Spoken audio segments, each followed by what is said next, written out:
Start. अध्यक्ष महोदय, मैं एक ही विषय पर बोलना चाहता हूँ और वह है जमीन की सीमा निर्धारित करना विराम। यह खुशी की बात है कि अन्य माननीय सदस्यों ने भी इस विषय पर अपने उपयोगी सुझाव रखे विराम। वैसे तो मैं इस पर बोलना नहीं चाहता था, लेकिन चूँकि इसका जिक्र आ गया है, इसलिए मेरा अपना जो दृष्टिकोण है उसको मैं यहाँ रखना चाहता हूँ विराम।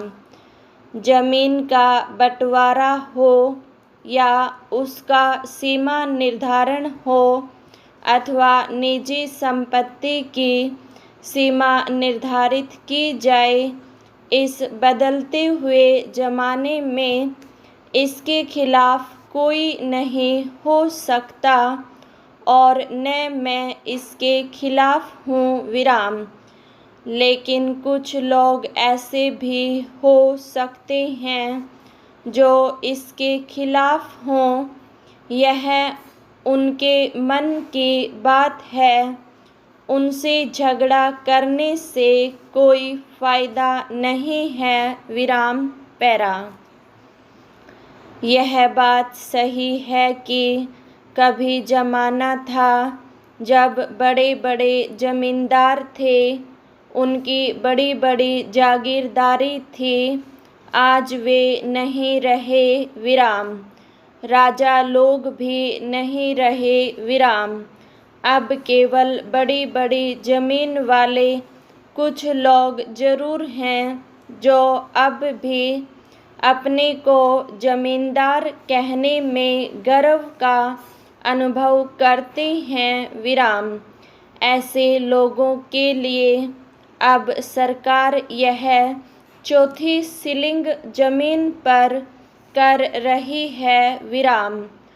हमको दिक्कत यह मालूम होती है कि इस सीलिंग की ज़रूरत इसलिए हुई कि अभी तक जितनी भी सीलिंग हुई है उसको क्रियान्वित नहीं किया गया और हमको डर इस बात का है कि यह जो चौथी बार सीमा निर्धारण होने जा रहा है उसका भी क्रियान्वयन इतना पेचीदा मसला है कि कानून मंत्री अपनी सारी किताबें खोजते हुए रह जाए तब भी इसका हल नहीं निकलेगा तथा इसको क्रियान्वित नहीं किया जा सकेगा विराम। आखिर ऐसा क्यों विराम पैरा। एक ही उदाहरण देता हूँ विराम।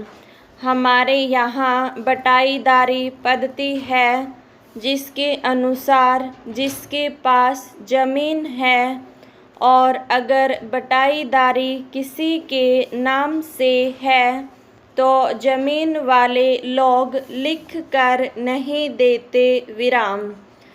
अगर वह लिख दें कि 15 वर्ष से बटाईदार है हमारी ज़मीन का और वह आदमी गरीब है और वह सीलिंग के अंदर आता है, कानून उसके खिलाफ क्या करेगा और इसका नतीजा यह होगा कि ज़मीन उससे नहीं निकलेगी और वह ज़मीन का मालिक बना रहेगा विराम पैरा।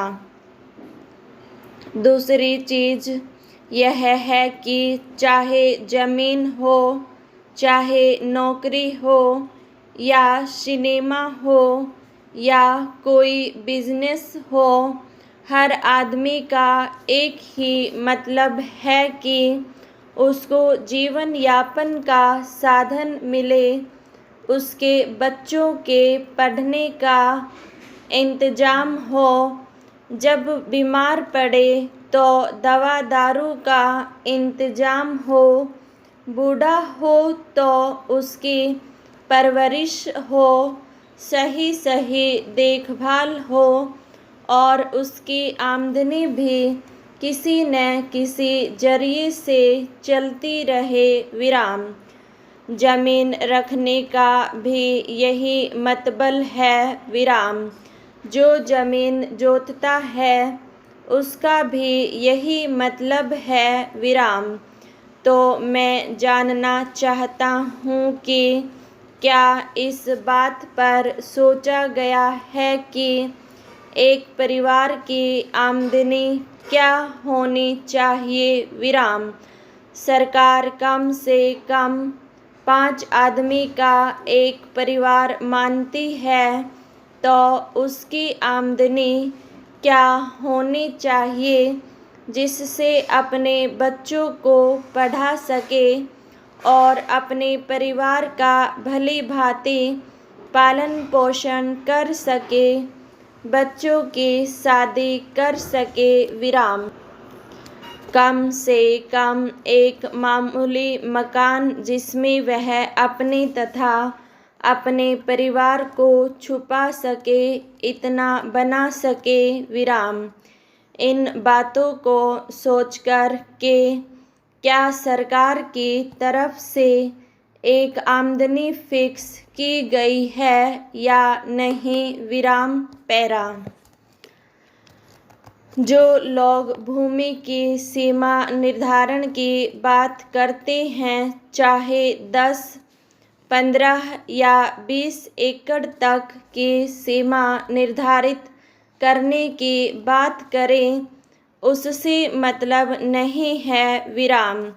विशेष बात यह है कि आप भूमि की वही सीमा निर्धारित करें जिससे उसे इतनी आमदनी जरूर हो जिससे वह अपने तथा अपने परिवार की जिम्मेदारियों को भली भांति निभा सके, फिर चाहे वह 5 एकड़ या 1 एकड़ जमीन ही क्यों न हो। विराम।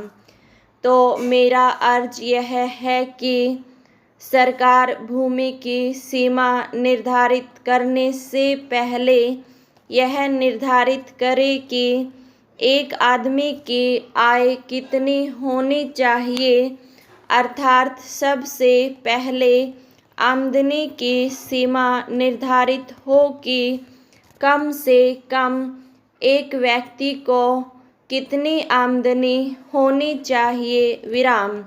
ऐसा करने पर ही सरकार भूमि की सीमा निर्धारण में कामयाब हो सकेगी। विराम।